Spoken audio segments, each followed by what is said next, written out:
committee, there's been many a debate about photography and its role in sporting art.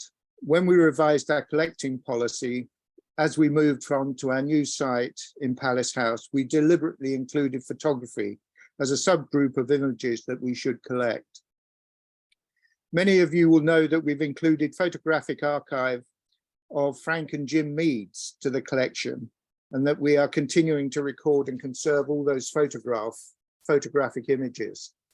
Frank and Jim were recording the day-to-day events of country life. The archive provides us an invaluable record of those days from the 1930s to the 21st century. Today, we'll learn something totally different from the photographic world. Ripley is a fine art photographer concentrating on equine subjects. He will tell us how he entered this world, and how he produces such fine images. This talk coincides with an exhibition of his work at the National Horseracing Museum in Newmarket. The exhibition is entitled The Household Cavalry, the Coronation Year Exhibitions.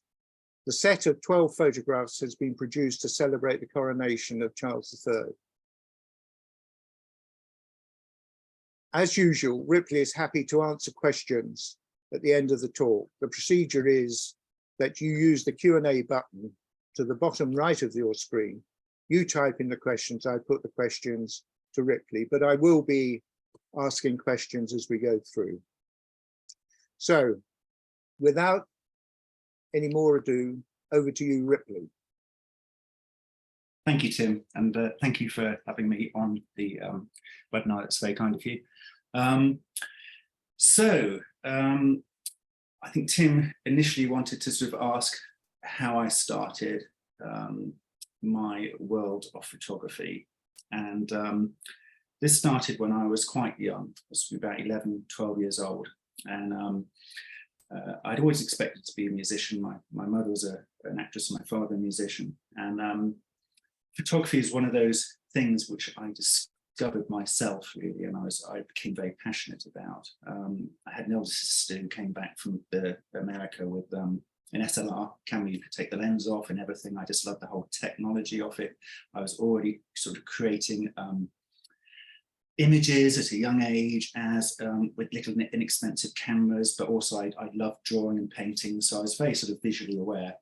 And my parents, through their sort of artistic connections and musicians and actresses and everything else, I had lots of sort of inspiration around me all the time. So that was great. And also when I was younger, my folks, as part of a conservation of small at large cats in captivity, an organisation called the Cat Survival Trust, they kept large cats.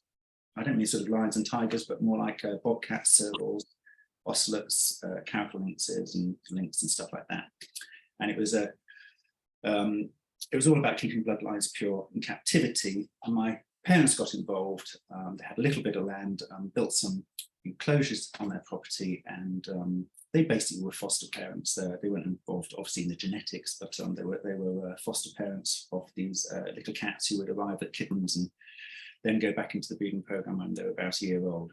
So, as well as sort of all the interesting musicians and everything, I had this road into a very, very unusual type of animal, which I think gave me a lot of understanding and insight, because they weren't to be humanized. You had to, if I photographed them in an enclosure, you know, it'd take you an hour just sitting in a corner, being very still and very patient, in order for them to realize that you weren't a threat in that environment, and to, you know, to go about, albeit in captivity, a more natural behavior, which I then photographed.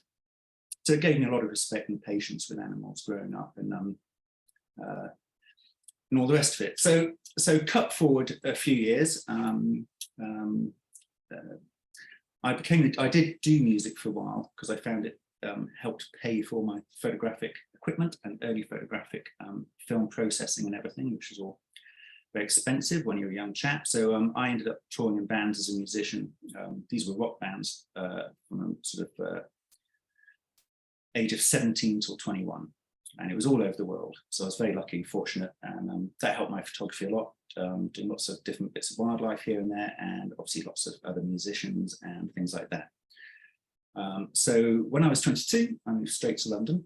I didn't say my folks were, I was brought up in Manchester, just outside Manchester. So that's where I originally started. So I moved straight to London, and I got chatting to a person there who said I should show my work to a large photographic library, and literally they loved all the work I'd done, thankfully, because I was extremely concerned about showing anybody pictures I'd done so far at that point.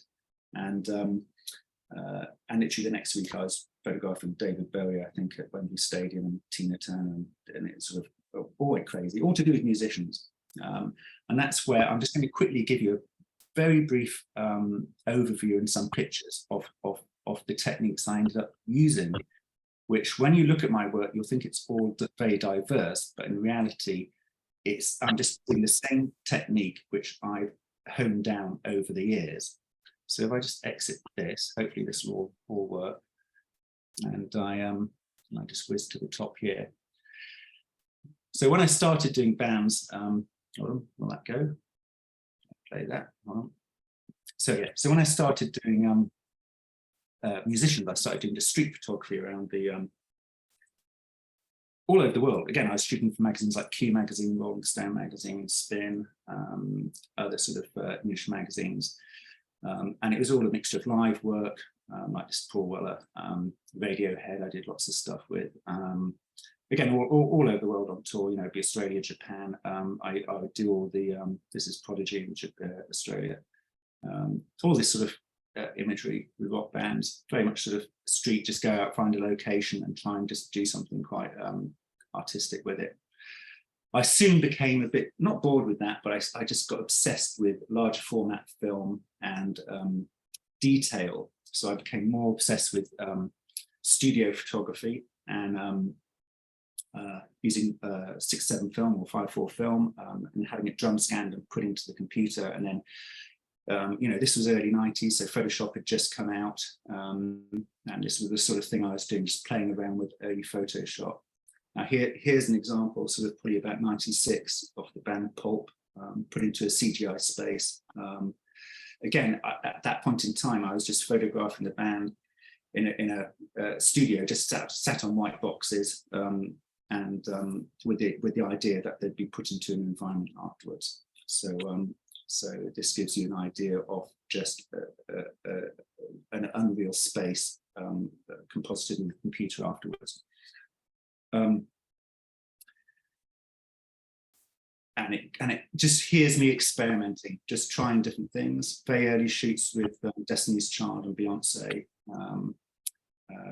Again, little things like this picture, which looks very simple. The actual backplate was actually on a rooftop in Shoreditch, but I then decided to put, which you can't quite see, I don't think, with all the stuff on the top of the screen, but I put a background of Chicago in there for some reason, I don't know why. But again, it gives you this sort of idea. All right, that cut forward to doing lots of stuff with Victoria Beckham when she left the Spice Girls. Again, this is quite a surreal image at the time, with all CGI architecture, real backplates and different skies. And at that time, I was doing quite a lot of work in New York and LA, but primarily New York. And I worked with a CGI house who rendered lots of buildings and bits and pieces. So I had a lot of help and people at my disposal, sort of making some of these images come to reality, even though I was doing a lot of post-production myself as well. This led to doing lots of stuff with David Beckham. So I did lots of David Beckham. He was going to bring out a clothing range, DB, which never came to light, but I did lots of shoot for it. And you can see when the date this was. This was probably about 2001. And I'm just seeing a complete lack of tattoos going on. So no tattoos there. Give you a good idea of the date of that. So this was, yeah, I think it was about 2000, 2001.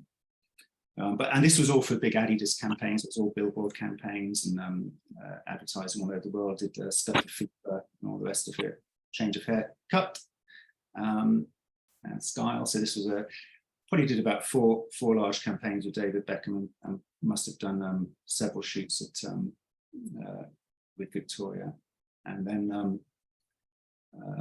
And then I started doing stuff like this sort of fashions work as well. This is a very complex image. Girls shot in England in a studio, and all their reflections, they would be standing on perspex mirrors and everything else. So, and the back plate I'd shot in New York in the meatpacking district. All the glass panels there are all CGI, and they're all reflecting what they would really reflect. So as well as shooting the space you're looking at, you're shooting at the reflections that would be there if this imaginary glass appeared. So you end up sort of in quite complex environments. And here's a bit more fanciful, very not the real world, with them doing a sort of catwalk up the side of a skyscraper on Fifth Ave. So so it gives you an idea of the sort of where my mind and what I was playing with. The use of putting people from a studio environment into quite complex CGI or real world alternate environments. And again, you know, just having the freedom to just use your imagination. And this does relate to the equine world, because Munnings started out doing advertising work. So you can see how it's all just forming a technique over time, and a visual of seeing things from a different point of view. All this sort of CGI stuff led to, at the same time, I was doing lots of work in Formula One. I sort of, the musicians I'd sort of been there, done that, and I was trying to, once I got sort of higher end advertising and other bits and pieces, I felt I could bestow the Formula One world with some cooler imagery than they were currently having. So I ended up getting in touch with an editorial called F1 Racing, and I ended up in their covers for about 4 years. Did lots of private shoots with, with Michael Schumacher. Lots of work with Ferrari at that point in time. Would be in Maranello every sort of few months, whatever. With Giancarlo Fisichella, naturally. And these sort of images with all the F1, again, if on the website, there's a little thing on, I think it's the bottom of the first page where it says view history. There's a whole thing about the work I did in F1, and there's an interview I did with ITV at the time. So yeah, no, it's all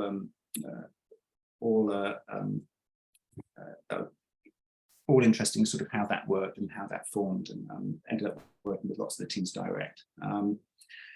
So anyway, that led to other big advertising, because it's amazing how many people from not within my genre saw what I was doing, and they wanted me to bestow that sort of imagery onto their product or genre or whatever. So I mean, that led to big campaigns with BAT. So these were huge global billboard campaigns, which I ended up doing. This was back in, I think, 2003, 4 now. Again, because they'd seen all those elements with CGI and computers. Out of this, it led to being contacted through a guy who used to work with Bernie Ecclestone on his magazine, Formula One. It led to being approached to doing lots of work with automotive, which I'd never even thought of. But again, to me, it was just a product. So I ended up with in very large studios, huge code studios, massive floating ceilings, huge lighting rigs, doing a lot of automotive work. I was lucky enough to work with great manufacturers with sexy looking cars. So Aston Martin, I did a lot of work with, and Mercedes, Bentley, Lamborghini, Ferrari. And this was, again, when you think about it, what I'm doing with equine now with the horses is photographing them often in a yard, either training yard or a stud, usually a very quiet time of day, just me and the handler maybe, and just try and keep it as relaxed and calm as possible, so I can get the picture I want and hopefully move the horse around so the light is on his body. So it's and then I end up taking the horse out of that environment and then constructing another environment around with grass and other architectural features, maybe from the stud yard or training yard or whatever. No different from me photographing the car in a studio, really, and then putting it into a different environment.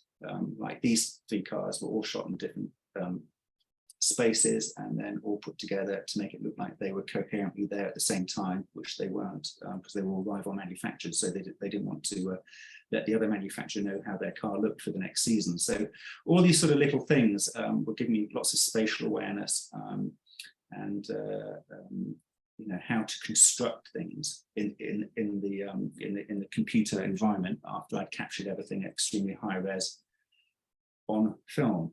So again, it's sort of you know, giving a very high-end polished look to in the automotive world. Not dissimilar for me when I was back in the day doing musicians and bands in the studio, putting in different environments. I was just doing cars. It's a bigger setup, it's a bigger environment, bigger production, but all the same sort of thing. So cut to, we're getting there, 2011. Oops, I put a bit too many cards in here, but you get an idea. In fact, this is an interesting one. This is me sort of winding down on some of the car work where I moved from London because I wasn't reliant on the photographic processing labs anymore, because I went to very high resolution and I was working with Hasselblad and doing various sort of seminars and studio events for them. And they'd asked me to do, well, they chose me to do their first edition of the first book, just featuring 12 photographers worldwide. They're very generous in choosing me to be one of those. And I shot this car, Bentley matte white, Essex white as I like to call it, Mulliner GT. But if you look on the back, if you notice that, if you're Suffolk, that's actually the Arc in Bury St Edmunds. And then the actual backplate going beyond that is the docks at Felixstowe, but all put into an environment to make a more of a sort of surreal one. Oh, here's another car, Jeff Koons, designed BMW. So, you know, I'm going to quickly whiz through these because I put quite a lot on there. So you get the idea, sort of the high-end sort of look to that sort of work. So, and then we end up with Jag at the end. And this is quite an interesting little one. Again, it's just different backgrounds you're going to see with the same car shoot, but all done at extremely high resolutions. So, right, I shall move on to horses, but we just skipped past a couple of images of this girl with the flag, but we'll get back to that shortly. So it was about 2011. I sort of wanted to take a break from doing commercial works and become, in quotes, an artiste and just do stuff for myself. And I thought I would love to do something with animals again. And I'd love to do something with horses. Having not been from an equine background whatsoever, I knew nothing about horses. So, but I just knew I had just this idea of using my techniques in the equine world and seeing what I could bring to it. And I remembered, excuse me one moment, I remembered that an assistant I'd employed back in the day, probably when all the Beckham thing was going on in about 2000 to 2003, his sister had a number of horses in training. And I thought, well, that's a really good contact, because I knew the work I was going to put into the images, so it couldn't just be, you know, the mate's horse down the road or something. It had to look good and be a good thoroughbred. So so I got in touch with her, and she not only kindly saw the vision I had and allowed me to experiment with her horses, who at the time, National Hunt horses, were in training with Paul Nichols.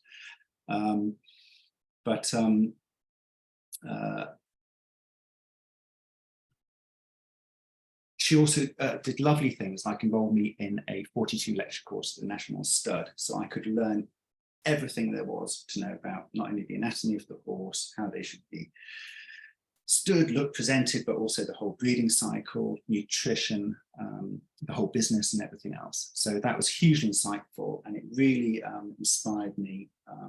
In fact, it wasn't even that. As well as that, I should say, it was also, I read huge amounts about the history of horse portraiture, histories of you know, George Stubbs and Frederick Herring and Munnings and all the rest, you know, and so I just got obsessed with that whole look of imagery. But I was tailing off, if you imagine, from doing cars and these other sort of stuff with more modern architecture around. And I was out in New York, actually for a meet and greet with some clients out there. And I'd already done a few little portraits of some of the horses. And I thought, I know, I could put it in a modern context, like put it in the center of Times Square or something.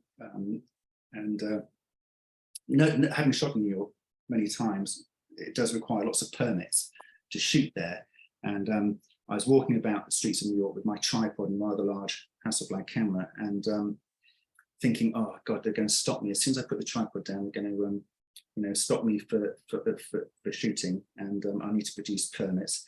And anyway, I walked up to Times Square, and they closed the whole of Times Square off for the launch of, I think it was the Microsoft Surface tablet at the time, and could see all the streets, and it just had signs up saying photographers may be working in this area. So so it was almost one of those, just fate stepped in, and I just photographed every single street I could around Times Square, and I ended up with this image you'll see before you now, and this does all link to the Household Cavalry, because when I was doing this imagery, I was trying to figure out what I wanted to do. And I had an idea to do some portraits of a girl with just the American flag.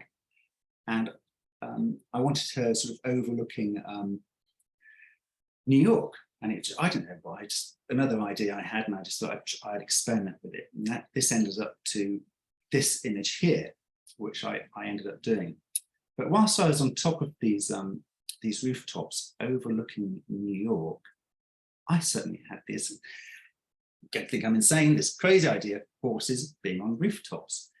Sounds odd, but I thought I could do something with it as a sort of art project, which would look really different. And anyway, so this was another shot of the girl on Rodeo Drive, a bit naughty, but there you go.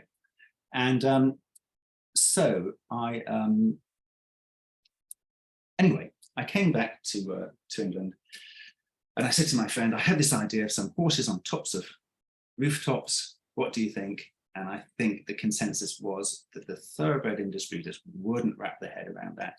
It would be too abstract. They wouldn't get it, and just put it on the back burner type thing.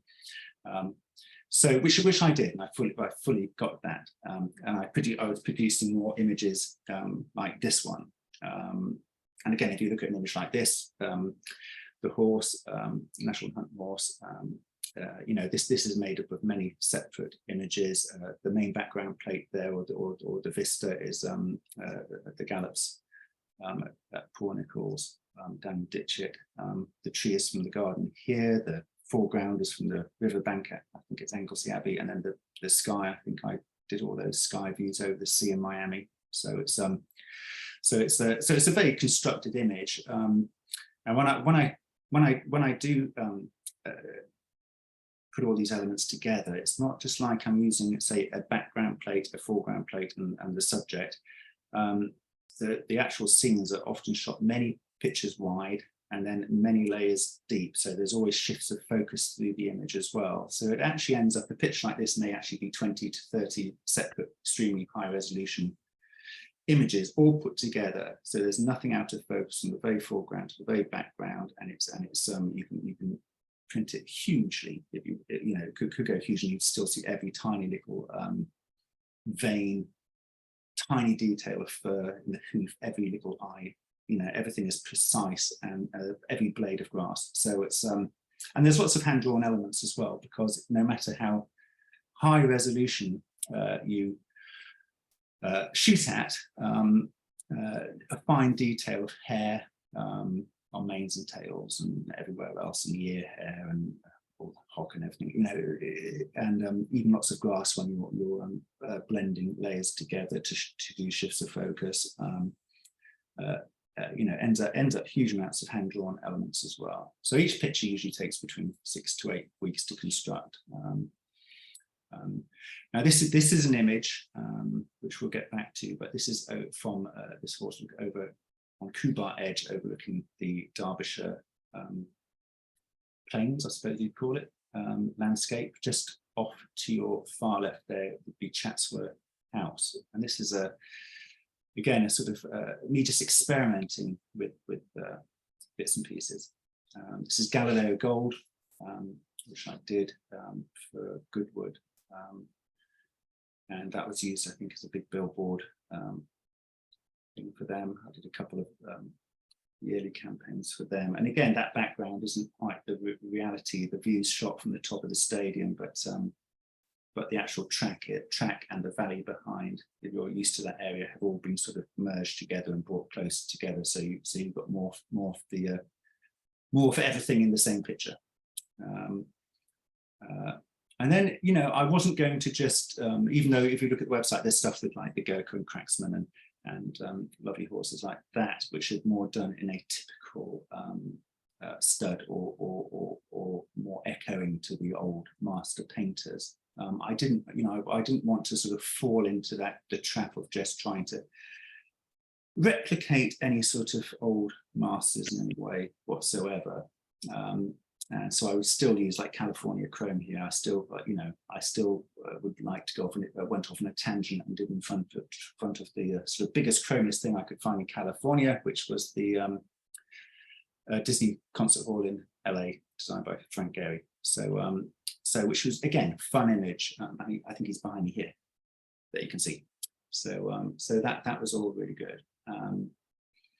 And through various, when you think I only started photographing or constructing the equine images back in 2011, 12, really, 2012. 2014, I had my first solo exhibition at the Jockey Club Rooms. They were very kind enough to put it on there. And then I was approached in 2016 by John Warren to do a portrait of Estimate for the Queen. The Queen had seen a little brochure I'd done previously, rather cheekily inviting her to the Jockey Club Rooms. She came back, wrote a beautiful letter saying she was a little bit busy, but it was all good. And actually, that's a funny story with John Warren, because he'd been trying to get in touch with me for a while, but I've been so snowed under with sort of in my own madness constructing, I can't remember the picture I was working on at the time, but I'd sort of not ignored his calls, but I hadn't done it as a priority. And then I got a call at Goodwood, and he said, "Are you at Goodwood at the minute?" And I said, "Yes, I am. I think I just put a picture up in the Curate Lounge," and he said, "Would you mind meeting me downstairs by the Horse's Head down there?" And I did, and he said, "Would you like to do a picture for the Queen?" And of course I said, "Of course I would. It'd be an absolute honour. How amazing!" And then obviously he told me his name, and I was there googling his name, going, "Oh, blimey, John Warren." But that was fantastic, and everyone there was amazing. So that led to that. But before any of this had happened, this idea I'd had in New York about horses being on rooftops was still going on. And by about 2015, I thought I could do something with the Household Cavalry, protectors, overlooking London, trusted guardians. And to me, and in my mind, I could just see it working. And I thought this would make sense. And so even before Estimate, I formulated this idea. And actually, at the end of 2015, I'd on my sort of tail end of, shows how everything's connected, tail end of sort of doing the commercial works. I'd done a lot of work with Aston Martin. They were very generous, and they'd always invite me to various do's at the Park Lane showroom. And I was there for this sort of little gallery of this chap who'd done lovely illustrations of the cars. And I was there chatting with another one of the attendees who really liked my thoroughbred works.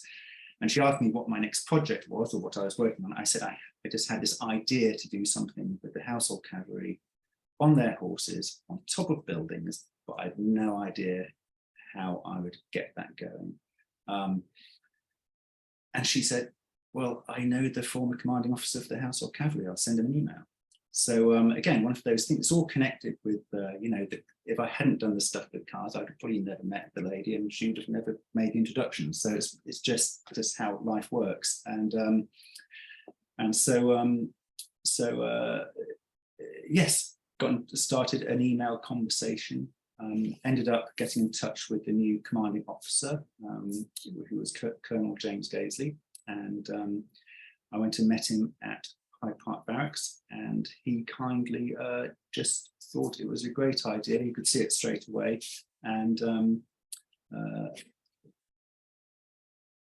yes, you know, we just started the conversation about how we would go about photographing the horses and the soldiers, and how we could bring it all together. So you have to skip forward a couple of years. So back in 2016, 2017, 2016, I started doing this picture, leopard spotted horse with Dalmatians in the landscape. Again, just I had this idea, a bit like the cavalry thing, so I just had this idea for a picture, and then try to form that into the real world. So again, that was a case of locating a horse, one of only two in the country at that point in time, two studs, I think it was, and then all the Dalmatians and constructing that image, which took rather a long time, but I do look back and think I was bonkers to attempt it, because it is about, it's like that is like doing 23 separate large horse portraits, because each dog is given as much attention as the main subject. Background plate is actually Chatsworth again. Chatsworth House is just behind the belly of the horse, and the other picture I took in the landscape was actually from the cliff top, very far distance behind. So it was all connected purely without me realizing, because they'd been done a few years apart, and I didn't even realize I was sort of in the same locale. But that's where we are with that one. And this is the proposal after all this I originally sent to the Household Cavalry, which shows my picture at the bottom there, which is racehorse in an English landscape. And I just said to James Gaisley, I said, if you imagine that horse with a soldier on top in the ceremonial outfits, and the countryside background plate being the City of London, and then I showed him the back plates of James Bond overlooking the old War Office and the MOD building. I said, imagine him on a horse. And so that was my sort of initial sort of pitch, I suppose you say, because this was all done on spec. It wasn't commissioned. It was just me having an idea in my mind that I think I can do something good here. So anyway, they kindly agreed to the shoot, and in July 2017, I did the initial shoot at Hyde Park Barracks, and that was, you know, a very long day, very intense day, with all the, you know, basically they're putting on a private ceremony just for me. So a lot of clothing coming out of the cold rooms and storage, all the horses being groomed, and you know, farriers and everything. And then what I did with that was I set up my camera in the middle of Hyde Park Courtyard, and I had the horses walk around in a big semicircle, U-shape, I suppose you call it. And so I could get the light on them from as many angles as possible, because I hadn't photographed the background plates. I was trying to give myself enough options, not knowing quite the views I was going to get, but I was trying to get myself enough options so that one of the images would work with a certain background plate, because everything, obviously, the angle of light and direction of light all has to be cohesive. Moving forward, these are just some little background bits you've got at the barracks. So these are the horses at Hyde Park, or Knightsbridge Barracks, some people prefer to call.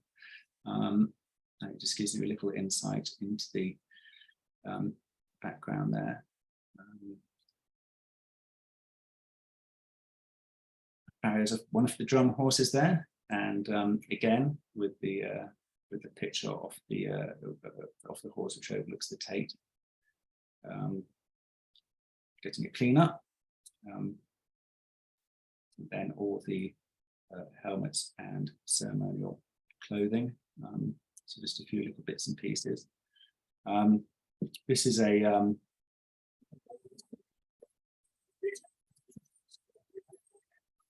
For those who don't know, this is what Hyde Park Barracks courtyard looks like. This wasn't done at the time. This was actually done at one of the rehearsals for the coronation this year, but it gives you an idea of the sort of courtyard and the space.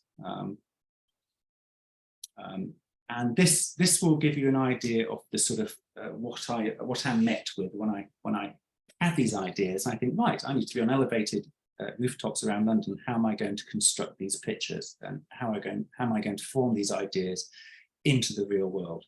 I can't sit down at a piece of paper or canvas and with a few reference drawings or light drawings, then come up with a complete picture. I have to go out into the real world and capture that at the resolution that I want to, which is extremely high, and make it a cohesive picture. But there's no element I can't capture for real.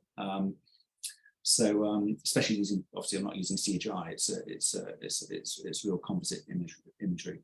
So and you'll notice here, so this is from the rooftop of a building next to Four Seasons in Trinity Square, and looking down at the Tower of London, Tower Bridge, and beyond with the modern architecture of City Hall and the shards off to our right there. And but obviously there's no foreground structure with which you could put a horse on in any way, shape, or form.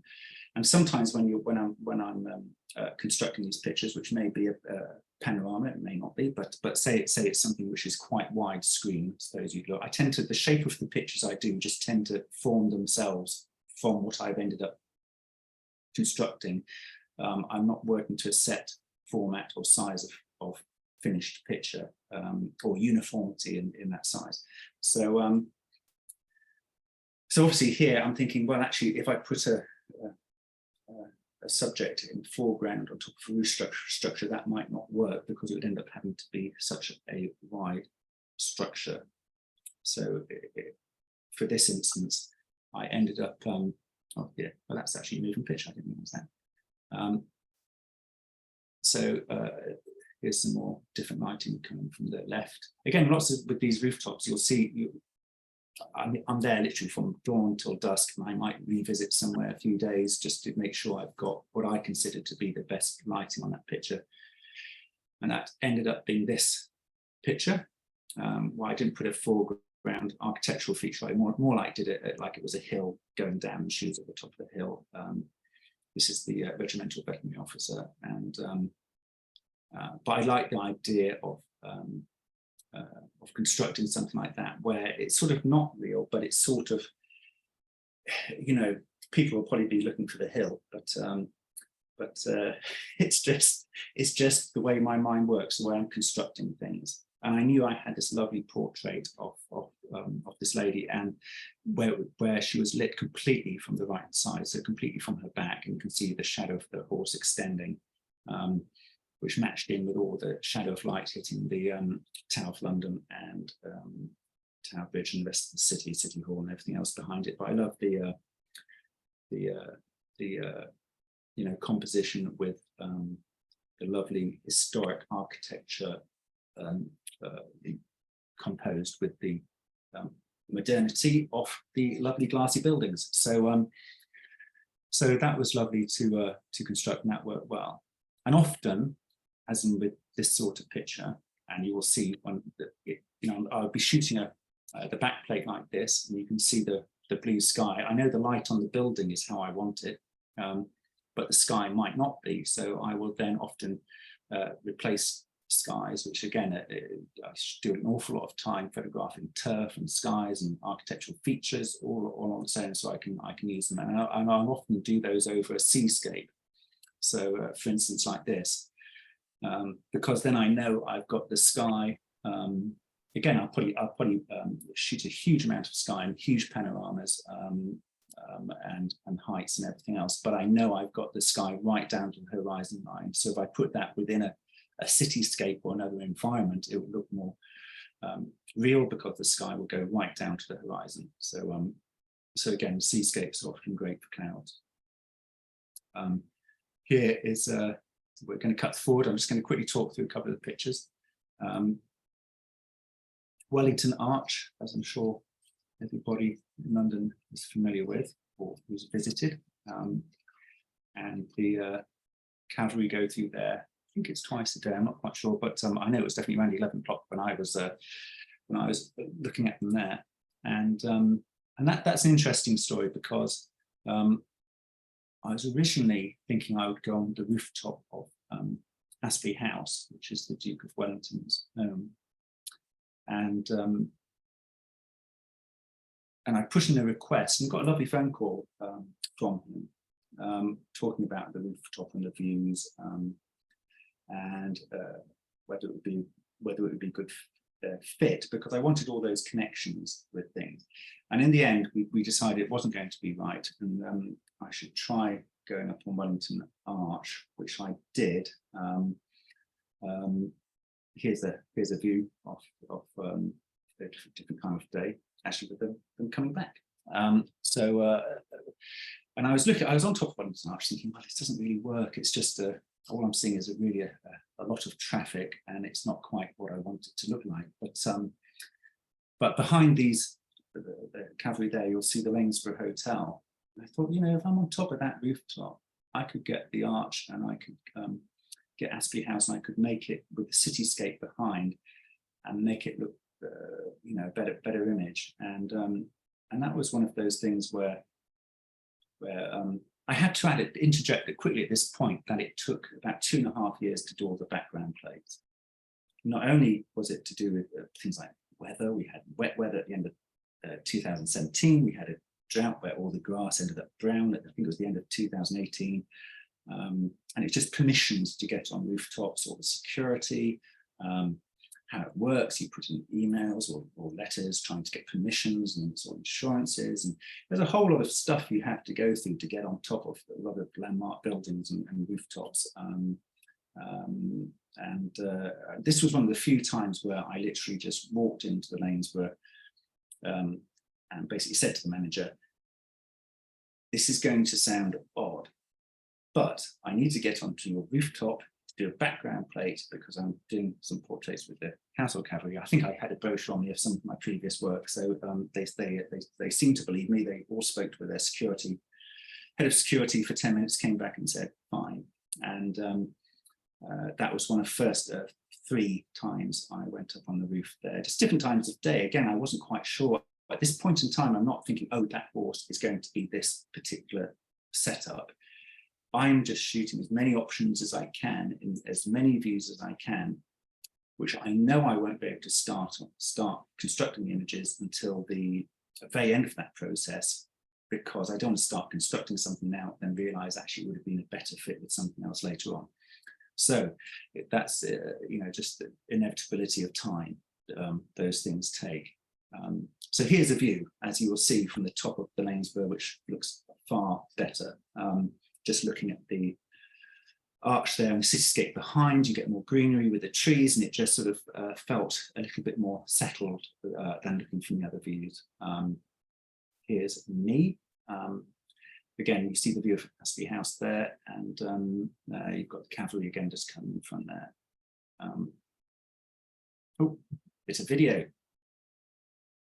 I always think it's when you have a bit of video, it just makes it seem more real than a picture. So this would have been early morning because the sun rises that way. I tell you what, doing all this stuff, the orientation, because I'm looking for the light which is will match in with a certain picture. And at this point, I'm thinking, well, I could do a picture I've got of the soldier mounted on his horse with the sunlight behind, and I had a couple of those. I wasn't sure, so I just was trying to do all times of day. Here you go. There you go. Sun at.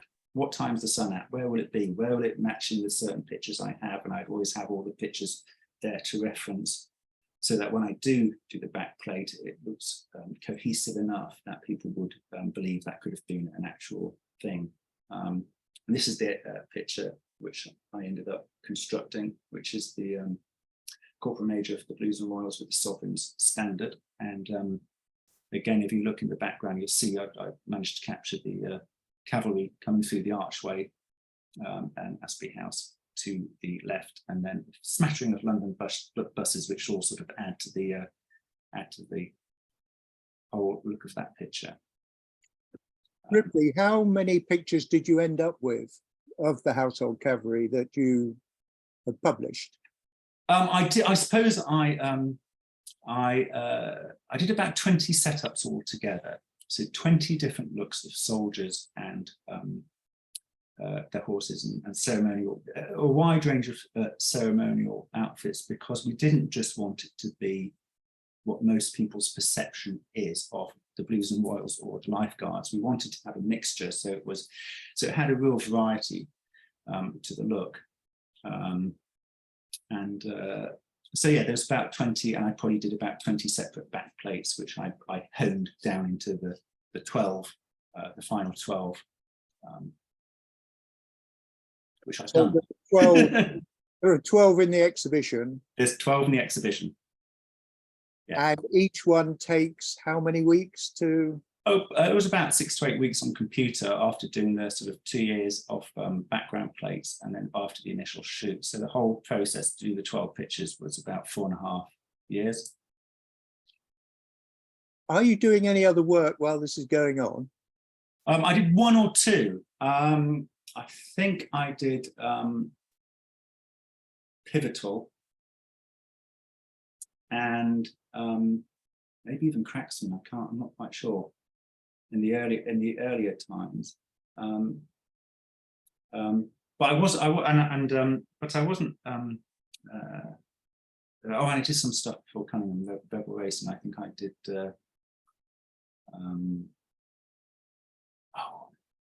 Cotton Rebel.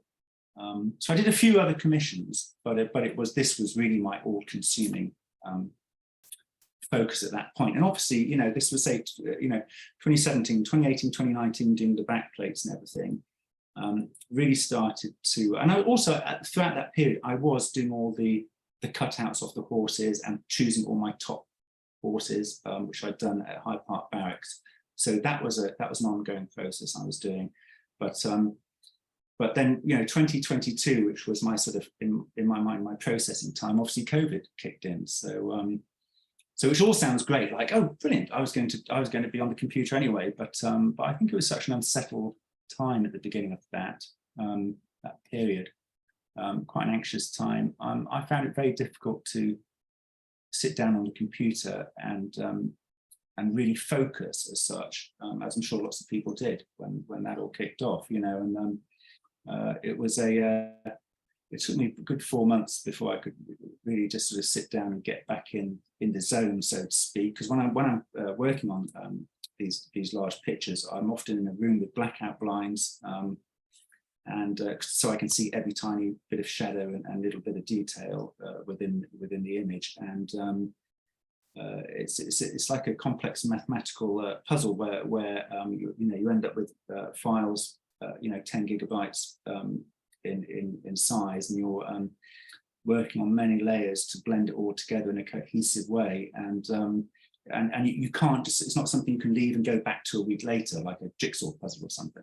You have to actually just keep going, because it's in your mind so much of what you've done and what you might need to do as it moves forward.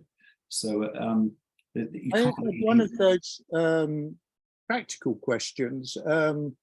I worked in an advertising agency, and the art director had the idea of using an old plate camera to photograph a horse of Michael Stout's out in Newmarket Heath. How do you keep the horse still, or so that you can create the image that you're looking for? That's just making sure it's all calm and people around you are very calm. And it's like really like any photographer who does confirmation shots or whatever for the stud books and stuff. It's you just want a quiet time of day, calm handler. I'm usually very chilled out and relaxed about it. And let's just say, right, let's try and have them stood like this. And obviously a very different thing with the cavalry to a thoroughbred, but it's yes, it's just a case of being calm and hopefully everything goes to plan. I mean, the thing with estimate on the picture I did of estimate, that was without stood in conformation, but without a head collar. And for that, at Polehampton Stud, where she was at the time, we constructed a large circular pen, and she would walk around with her lovely groom Stacey at the time, and they would be on the opposite sides. If you imagine that we're rotating around, I'm on my camera on a tripod trying to move it as she moves. Estimate was going around, and then the last minute when she was stood in a good position, I'd asked the girl to take the head collar off gently. I told her she could just rest her hand behind her, so she'd be as still as possible.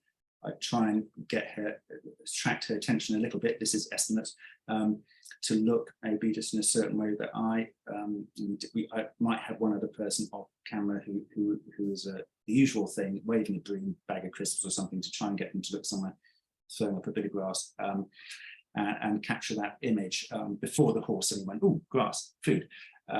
So it's all these things, just little techniques and tricks to try and capture. And also, I'm not using a DSLR. I'm using what is primarily a large format studio camera, which is far less sympathetic to movement. It's used to being photographing high-end products in a controlled lighting setup. So I'm relying on the British weather and the horse being not too twitchy, so to speak. So there's all these things, you know. Having worked on car accounts, I know how difficult it is to get the car to look as the manufacturer would like it to be. Yeah. To take on the challenge of a racehorse sounds quite daunting. It's another thing. I think possibly my patience with the Wildcats when I was younger sort of paid off. So I'm usually just, I usually say to them, look, if it's not working, we'll just do it another day. Hopefully they'll allow me to come back but I don't, it's not a pressured situation. As you told your story, you go from rock music through to cars, to Formula One and cars, and then to equestrian. When you started, you had you were catching images of moving objects in, rock concerts and so on. Is that a step that comes next with equestrian art?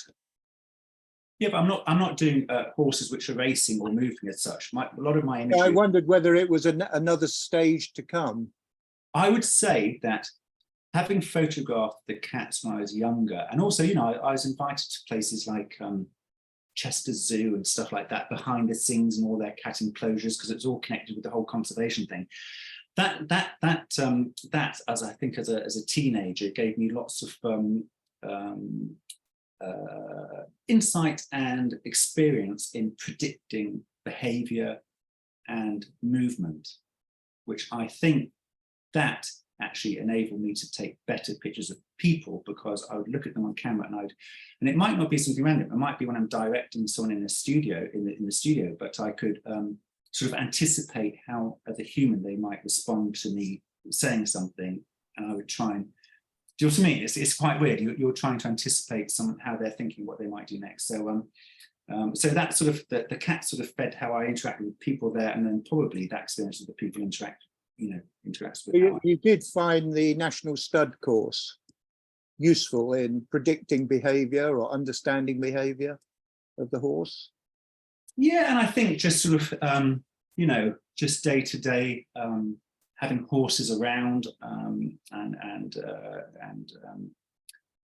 working to a degree with horses quite regularly, I think you just can inevitably get a feeling of how the animal's thinking and what it might do next. It's trying to get into understanding their personality in a very quick way.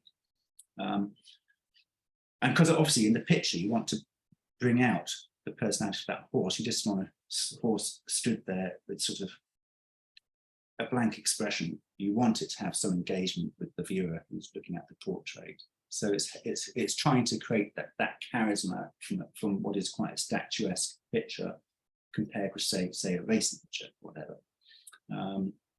So yeah, no, it's everything with portraits for the time being. Sorry? You're sticking with portraits for the time being. Yeah, I think I've sort of done the imagery I've liked with the thoroughbreds, and I think with the cavalry, that's combined the human element with the equine element in a way which I liked, which wasn't a racing image, but was quite statuesque in that sort of look. And I don't know how to describe it really. It's just sort of I feel I've achieved a mixture of both, having done the Household Cavalry. So it's nice. It was a lovely project to do, however long it took, and I didn't expect it to take quite as long as it did, but it did. Would you like me to show you some more little background bits? Yes, so we're coming towards the end of the hour, so I'm Okay. encouraging you to show the pictures. Okay, right. I was going to just show some other background, just a few little bits. So you can see the roof lines I'm dealing with, all scaffolding on everything, and it's never as pretty as you imagine these places to be. That's a good example there. And that was the picture which I ended up with. She's the Corporal Major of the Lifeguards with the Sovereign Standard, looking down the Mall to Buckingham Palace, and then you've obviously got Nelson's Column and the National Gallery, Portrait Gallery, Canada House. Hey, me, prove I was there. I did it. So, and then that's me photographing from the rooftop of the Corinthia. Again, it's just a glass little, almost service way, really, for the. It's not a public space at all. And that shows you that sort of view. You can sort of see the sky there as well, and what I'm doing with there. And I ended up with this picture. This picture was a hugely complex picture to do, replacing the sky with all the wires with the Millennium Wheel and all the rest of it. So that was it. And things like this again, the balustrade there didn't exist on the actual building, but it was in keeping with the style of the building and in that area. But that balustrade is actually from Holcombe Hall up in Norfolk. So again, and the paving was from near Tower Bridge. The sky, I think I photographed that from a seascape in the northeast of England. And it's just making it all coherent and together. That's a huge image, that as well, pixel-wise. People work in pixels. It's about 25,000 pixels by probably about 12,000 pixels. So it's a huge, huge image. Again, you can go to areas of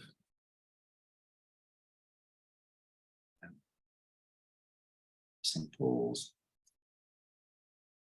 Again, rooftops. Again, they're never quite what you think they're going to be when you have these bonkers ideas, thinking all these rooftops are going to be all pristine and beautiful, and it's never quite how you imagined them to be. I've been on top of some lovely buildings, hugely ornate buildings, and you expect them to be this beautiful leaded rooftops, but it's all air conditioning and stainless steel bins and doors and ducting, and it's just a complete nightmare. So you end up having to construct lots of foreground elements.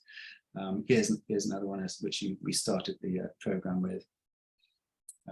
This is one, again, what looks like a simple picture in Greenwich, and all the foreground path and trees are actually from Goodwood. That's another picture of the Tryon horse. On ground level, you'll be pleased to hear.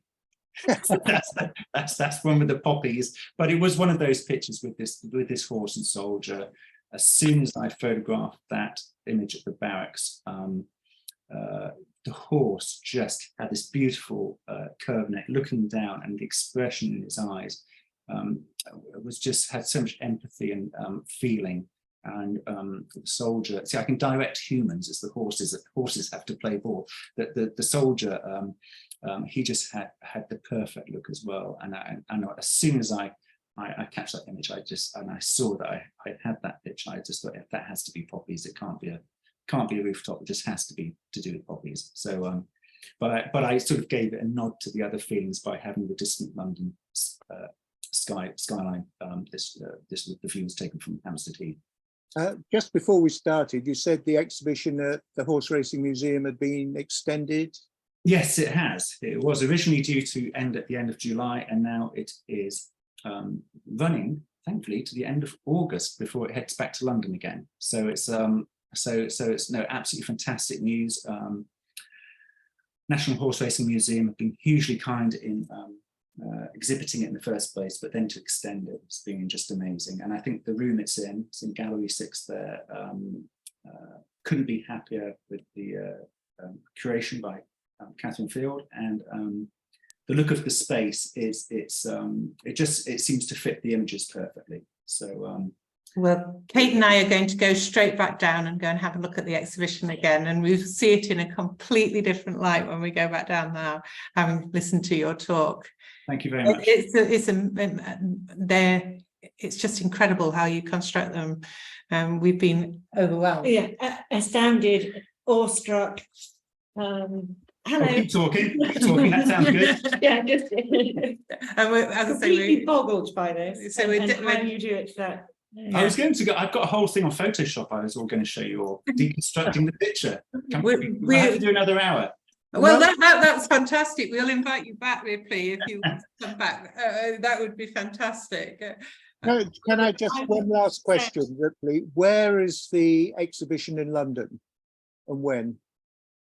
That at the minute is we're slightly between a few different places at the minute, and we're just trying to confirm logistics. So it's not something I can announce just at the minute, and it is also going to some private clubs as well.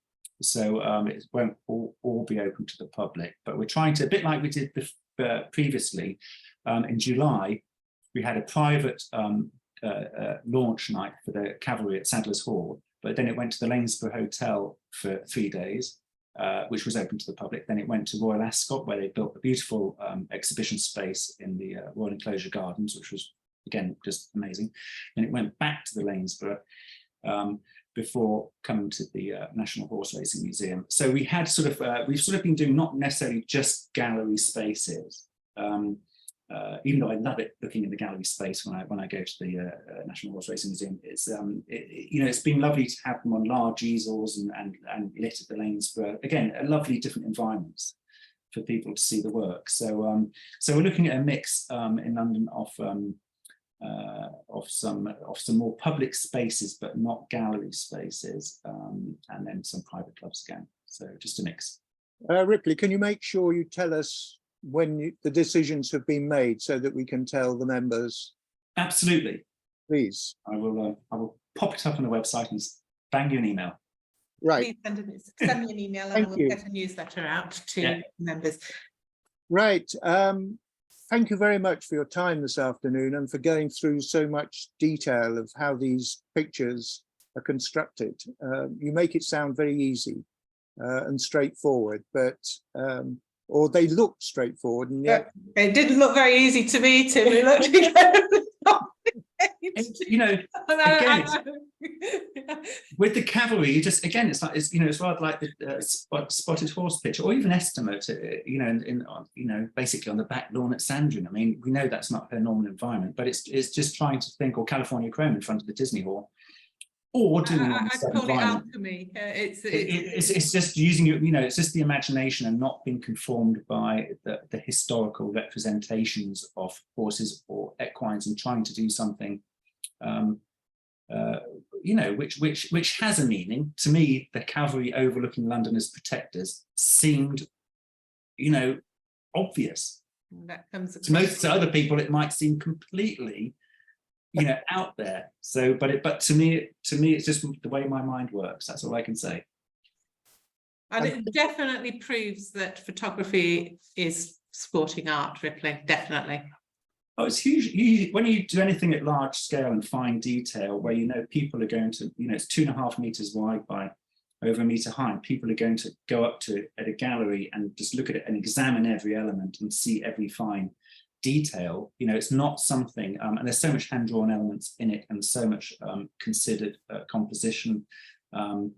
It's not dissimilar. When you look at the great artists like Munnings and everyone else, they would often do little drawings and basic versions of pictures, and then composite, and then bring it out to a fuller formed idea over time before finishing it. And I'm doing exactly the same thing. I just have to use the real world, and I have to capture the real world in order to start the process. That's to me, it's it's just another way of interpreting things, you know. But I know, at least, you know, my horse is the real horse, you know, and so it's, yeah, I don't know, it's just the way it is. Well, it's like within Palace House, we've got Stubbs's sketch of the rubbing down house, which is what he used as his reference point. So it's the same reference point that you took of your picture of the rubbing down house. Yeah, and ironically, looking back at that that picture, even the tones I use in the grasses of the rubbing down house, that was literally got from the picture of Gimcrack in the in the Jockey Club rooms.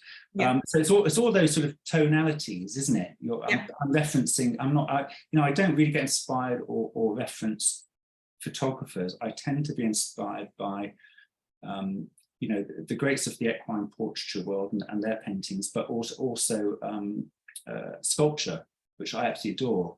Some of the bronze sculptures, so I get a lot of inspiration outside my genre of work. Yeah, I can see that. And when that picture came up on the screen, I'm going to go and have a look at the Stubbs again as well. Yes, bless you. Right, I think we should draw it to a close there, Ripley. We've had a lot of your time this afternoon, and I'm grateful for you spending the time with us. It's much appreciated. Very kind. Our next lecture is on the 21st of September at 2 o'clock, when we will have invited Sally Mitchell of the Museum of the Horse to talk to us about the work of the museum, and also that monumental work that she produced, the Dictionary of British Equestrian Artists. It's one of those most frequently consulted books that I have in my library, and it was written 1985, before the digital age and all the easy access to digital images and digital records. So I'm looking forward to Sally talking on the 21st of September. I wish everybody a good summer holiday, and thank you again, Ripley, for your time this afternoon. Thank you. Thank you. Thanks very much. Bye-bye. Bye. Bye-bye. Bye.